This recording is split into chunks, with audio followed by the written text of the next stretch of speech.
సింధు నాగరికత తర్వాత భారతదేశంలో అభివృద్ధి చెందిన రెండవ నాగరికత వైదిక నాగరికత. ఆర్యులు రచించిన వేద సాహిత్యం ద్వారా వీరి సంస్కృతిని అధ్యయనం చేస్తాం. కాబట్టి ఈ నాగరికతను వైదిక నాగరికత అంటాం. అయితే భారతదేశంలో సాహిత్యం ద్వారా అధ్యయనం చేయగలిగిన నాగరికత ఈ వైదిక నాగరికత. ఆర్యుల రాకతో భారతదేశంలో చారిత్రక యుగం ప్రారంభమైందని చెప్పవచ్చు. వీరి చరిత్రకు ప్రధాన ఆధారము వేద సాహిత్యమే. ఈ నాగరికత కాలంలో ఆర్యులు అందించిన అద్భుతమైన సాహిత్యమే వేద సాహిత్యం. ఆర్యులు చరిత్ర సంస్కృతిని తెలుసుకున్నటకు వేద సాహిత్యం అనేది చాలా బాగా ఉపయోగపడుతుంది. ఈ వేద సాహిత్యము సంస్కృత భాషలో వ్రాయబడిన మత మరియు తత్వపరమైనటువంటి సాహిత్యం. ఈ వేదాలు విద్ అనే పదం నుంచి ఏర్పడ్డాయి.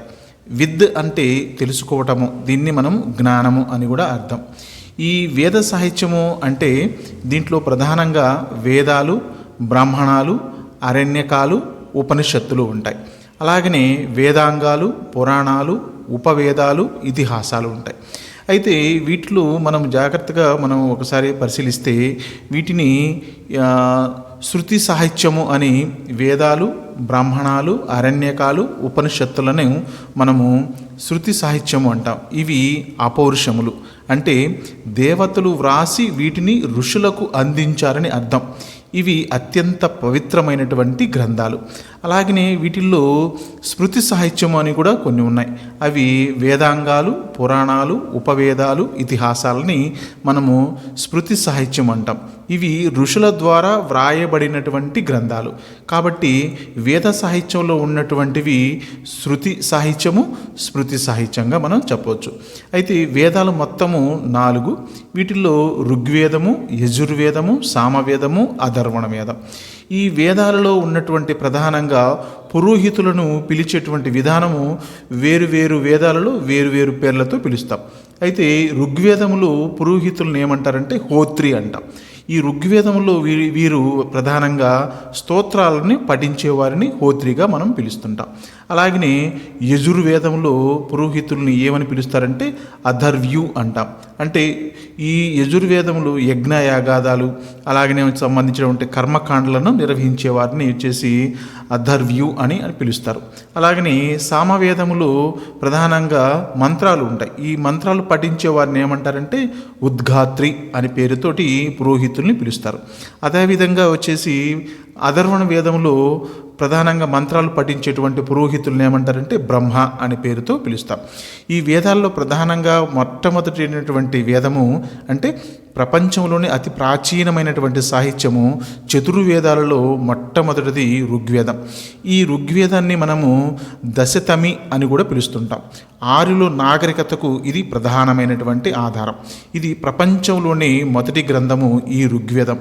దీన్ని ముద్రణ ప్రతిగా మొదట తీసుకొచ్చింది మాత్రం మాక్స్ ముల్లర్.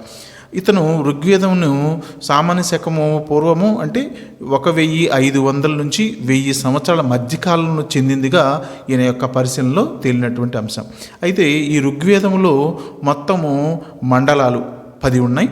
శ్లోకాలు వచ్చేసి 1028 శ్లోకాలు ఉన్నాయి.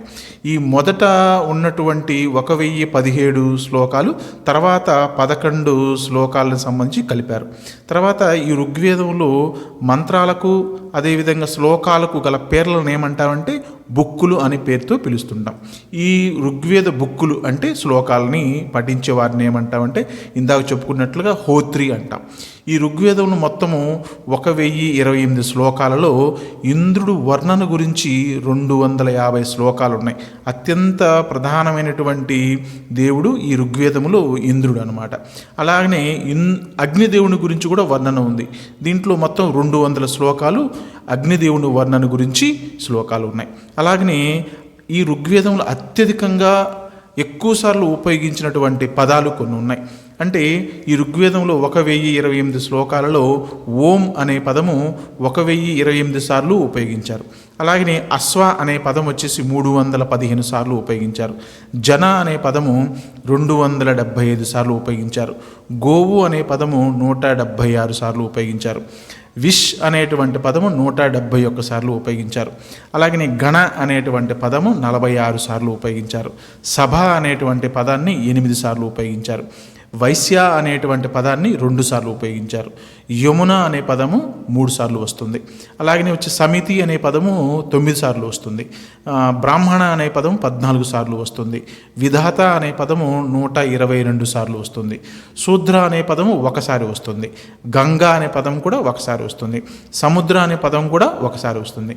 అంటే ఋగ్వేద శ్లోకంలో ఉపయోగించినటువంటి ఎక్కువసార్లు ఆ శ్లోకాల్లో వచ్చేటువంటి పదాలు మనం ఇప్పుడు దాకా చూసాం. అదేవిధంగా ఋగ్వేదంలో ప్రస్తావించినటువంటి మొత్తము నదుల సంఖ్య 21 ఉన్నాయి. ఈ ఋగ్వేదములు ప్రస్తావించినటువంటి పవిత్రమైనటువంటి నది వచ్చేసి సరస్వతి.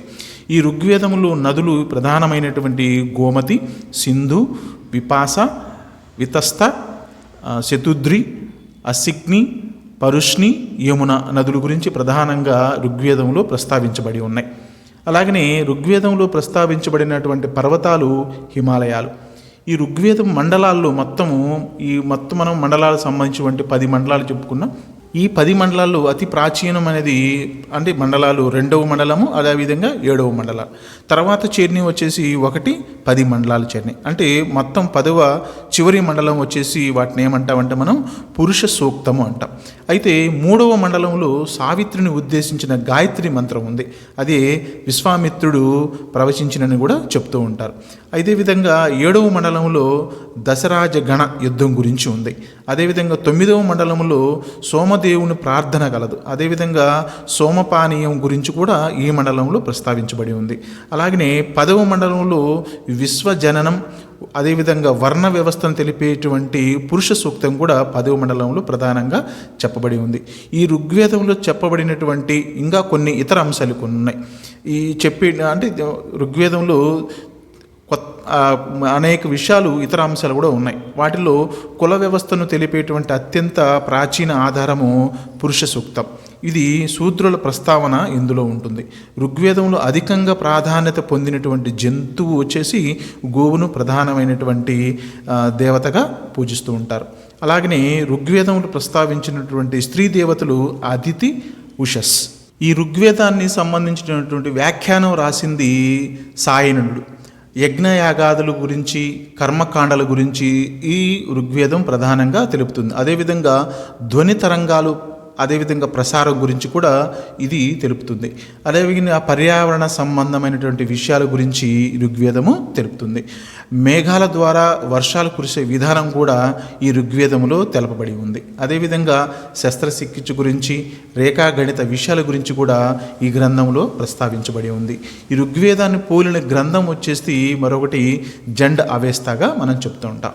ఇది ఋగ్వేదంలో ఉన్నటువంటి ప్రధాన అంశాలు. మనము కొన్నిటిని మాత్రమే తెలుసుకోగలిగాం. అలాగనే వచ్చేసి ఇంకా చాలా అంశాలు ఉన్నాయి. కానీ నా పరిశీలనలోకి వచ్చినటువంటి నాకున్న జ్ఞానం ప్రకారము కొన్ని అంశాలు కొన్ని గ్రంథాల ద్వారా, కొన్ని పుస్తకాల ద్వారా తెలిసిన అంశాలని మీ ముందు నేను ఉంచుతున్నాను.